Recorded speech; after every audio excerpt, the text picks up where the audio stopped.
You ever playing Uncharted or something, jumping around when the sun hits your guy in a really handsome way, so you want to snap a quick one? Yeah, I don't really do that, but apparently Sony really likes the idea because a ton of their bangers, and like Mario, have this photo mode where the game pauses, and you're able to line up the perfect shot with all sorts of filters. Which is cool, but it's not my jam. I want hyper-realistic National Geographic gameplay. Give me bonus points for an action shot of the dog. That's why Nintendo knows what Sony doesn't. They were ahead of the curve in 1999 with the fire release of Pokémon Snap, a Nintendo-fied on-rail shooter a la Typing of the Dead, but instead of clacking away on your mechanical gaming keyboard, you awkwardly take photos with the worst analog stick known to man.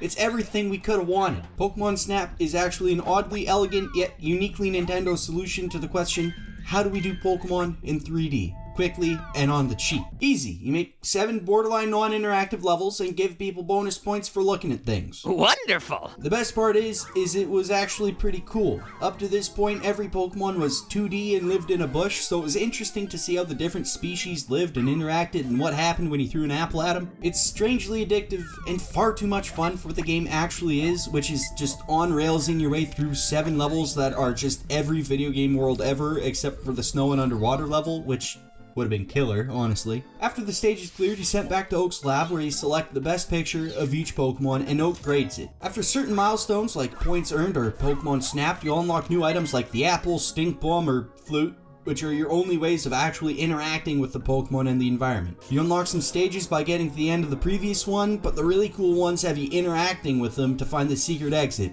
And by interacting with stages, I mean mistreating the correct Pokemon. So right now, we're sitting on a perfect 5 out of 5. You got 7 neat levels, tons of Pokemon, unlockable animal abuse, and I haven't really said anything bad, but that's actually because I haven't gotten to the bad parts yet, and there's 3 of them. The controls are, in a word, raw dog terrible. The game is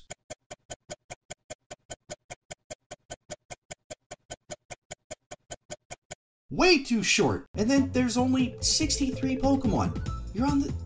Seriously? Just do one more. So earlier in the video I said, you awkwardly take photos with the worst analog stick known to man. But by awkwardly, I meant excruciatingly. It's like one of those Wii FPS games where you turn by pointing to the edge of the screen. And it works okay because you're on the Wii and you can quickly waggle your way to the left. But the N64 analog stick is famously made of uncooked spaghetti. It breaks easily and it hurts your palms. And it doesn't work, especially when you're trying to play Pokemon Snap. And at the end of the game, you gotta play through each level again, looking for a cryptic as shit pokey something.